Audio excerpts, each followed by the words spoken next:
सिवान सदर विधानसभा से एआईएमआईएम ने मोहम्मद कैफ बंटी को अपना उम्मीदवार बनाया है। और आप तस्वीर देख सकते हैं, जैसे मोहम्मद कैफ बंटी टिकट को लेकर के सिवान है, जिसके बाद से इनके समर्थकों ने काफी गर्मजोशी के साथ इनका इस्तकबाल किया।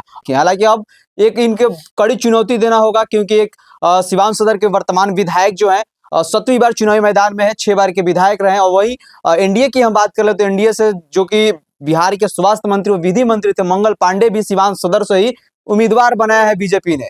अब मोहम्मद कैफ बंटी इस कैसे लड़ाई को देखते हैं, तमाम टॉपिक पे बातचीत करते हैं। कैफ जी, क्या कुछ कहिएगा, कैसा लड़ाई होगा? बिल्कुल आसान होगा। लड़ाई क्या होगा, बिल्कुल आसान होगा। हमारी ज़्यादा आबादी है तो हमारी हकदारी भी ज़्यादा होगी इंशाल्लाह। और निश्चित तौर पे यही तो संविधान कहता है, सबको आज़ादी है लड़ने के लिए। यही तो लड़ाई हम एमआईएम के लोग बखूबी बहुत ही खूबसूरती के साथ लड़ाई लड़ रहे हैं। हर जगह मजलूमों को, बेचारों को आवाज़ देने के लिए एमआईएम तत्पर है, खड़ा है। जैसे मोहम्मद कैफ हर वक्त खड़ा रहता है। देखा जाए सिवान में एआईएमआईएम की देखे तो मतलब कमेटी काफी कमजोर है। पहली बार सिवान सदर से आपको टिकट मिला है सिवान में, तो कितना मुश्किल तो होगा। देखिए, कुछ भी कमजोरी नहीं होती है। जब मजबूत लोग आते हैं तो अपने आप ये भी मजबूत हो जाती है। जिस तरीके से लोगों ने मुझे इस्तकबाल किया, लोगों ने पसंद किया, यही तो लोग हैं कमेटी, यही तो लोग हैं हमारी मजबूती। और इसलिए वो लोग खुशी और हर्षोल्लास है कि सबने दिया चोट, अपनी पार्टी अपनी वोट। तो लोगों को दिमाग में है कि सब तो चोट दे रहे हैं, अब तो अपनी पार्टी आ गई है तो अपनी ही पार्टी को वोट करेंगे और अपना पार्टी के विधायक, अपने पार्टी के लोगों को विधायक बनाएंगे। किस विजन से चुनावी मैदान में आए हैं आप? देखिए, पहली विजन यही है कि जिस तरीके से पूरे भारत में मुसलमानों के साथ जुल्म हो रहा है और जिस तरीके से राष्ट्रीय जनता दल और जितनी भी सेकुलर पार्टी हैं साफ तौर पे मुसलमानों को ठगने का काम कर रही है, इन चीज़ों से हम लोगों को बचाना है। क्योंकि आपकी हक की लड़ाई ना कि राजद लड़ रहा है और ना कि सेकुलर पार्टी लड़ रही है। आपकी हक की लड़ाई सिर्फ अगर कोई लड़ रहा है तो हमारी एमआईएम पार्टी के जो बैरिस्टर अवैसी साहब हैं वो लड़ रहे हैं। तो लोगों को ये मालूम होना चाहिए कि अगर कौम में क़यादत नहीं होगी तो कौम की हिफाजत नहीं होगी। क्योंकि हम मुसलमानों पे ज़्यादातर चोट पहुँच रही है। हम लोग के मदरसे बंद हो रहे हैं, हम लोग की मस्जिदें टूट रही हैं, हम लोग के लोग मर रहे हैं, मॉब लिंचिंग से मर रहे हैं, हम लोग की कब्रिस्तान की ईदगाह की ज़मीन छीन गई, जिसका नाम वक्फ बिल है। वक्फ बिल पेश हो चुका है और हमारी क़यादत को ख़त्म कर दी गई। मुसलमानों का लगातार क़यादतों पे जुल्म ढाया जा रहा है। आपने अब देखा होगा, अभी संभल की घटना हुई, आपने देखा होगा कि फतेहपुर की घटना हुई। तो इन सब चीज़ों से जब हम निकलेंगे तभी तो विकास होगी। विकास कैसे होगी? विकास क्या हिंदू मुसलमान करने से होगी, शमशान कब्रिस्तान करने से होगी? और इन चीज़ों से हटने के लिए हम सब लोगों को आगे बढ़ के आना पड़ेगा। और सबसे ज़रूरी चीज़ क्या है कि क़यादत को बनाना पड़ेगा और अपनी पार्टी पर, क्योंकि सब जात में पार्टी है, सब जात में है, लेकिन मुसलमानों की पार्टी नहीं है। और पहली बार सिवान में हो रहा है कि किसी मुसलमान पार्टी से एक देश की आन बान शान की पार्टी जो अवैसी साहब की पार्टी है, उससे मैं मोहम्मद कैफ लड़ने जा रहा हूं। मैं बहुत ही खुश हूं कि मैं किसी पार्टी का झंडा नहीं ढो रहा हूं।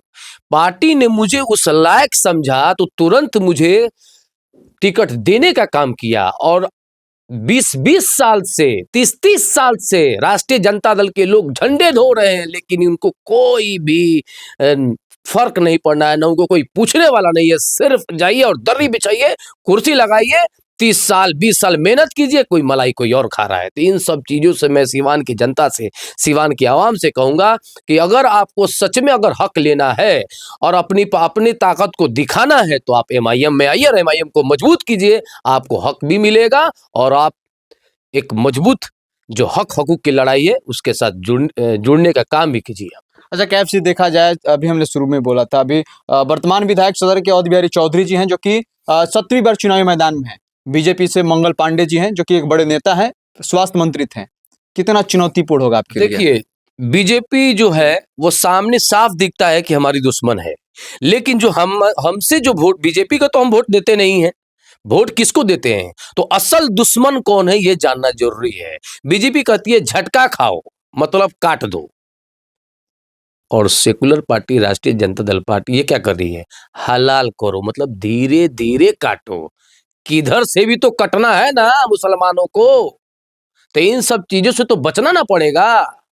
आपने जिनका बात किया है वो तो सबसे पहले मुसलमानों को हराने के लिए उठे थे 1977 में, जिस वक्त गुलाम सरवर साहब उठे थे, और 1980 में गुलाम सरवर साहब को उठाया। पहली बार इनको औदुबेरी चौधरी को कितना वोट मिला? 6700। दूसरी बार कितना मिला? 12,000 वोट। और 1980 में गुलाम सरवर साहब हार गए, और वहां से हारने